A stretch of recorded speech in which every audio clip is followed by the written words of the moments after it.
আমি এখন এমন একটা দ্বীপে আছি যেখানে শুধু সাপেদের রাজত্ব, কিন্তু আমি এর থেকেও ভয়ঙ্কর জায়গায় যাব, যেমন বরফে ঢাকা একটা খাড়া পাহাড়ে উঠবো। আমি পড়ে যাবো, আমাকে নামাও নামাও। এমন একটা রাস্তায় গাড়ি চালাবো যেখানে প্রচুর মানুষ মারা গেছে। আমরা মৃত্যু থেকে আর 7 ইঞ্চি দূরে আছি। ভয়ঙ্কর শার্কদের সাথে কেচ ছাড়াই সুইমিং করব। সাফারির মাঝখানে যেখানে অনেক সিংহ, চিতা, হিপো এবং আরো অনেক প্রজাতি যেগুলো আমাদেরকে মেরে দিতে পারে। আমরা এটা কেন করছি? কারণ আমরা পৃথিবীর সব থেকে ভয়ানক 5টা জায়গায় যাব, আর যাতে সিংহরা আমাদের কাছাকাছি আসে তাই আমি অনেক মাংস এনেছি।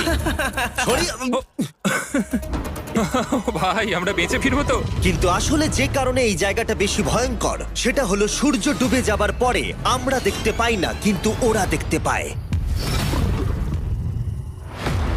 জিমি, ওদিকে দুটো সিংহ রয়েছে। এই শব্দটা তো কণ্ঠারের মতো লাগছে। না, এটা বিশাল ভাই। সবকিছু রাতে বেরোয় কেন? ভাই, আমাদের সিংহটা পুরো ঘিরে ধরেছে। আমাদের থেকে মাত্র 20 ফুট দূরে রয়েছে ওরা। আমাদের দিকেই তাকিয়ে রয়েছে। ও, এদিকেই আসছে। আমার খুব ভয় লাগছে। ও না না, ও আমাদের দিকে আসছে।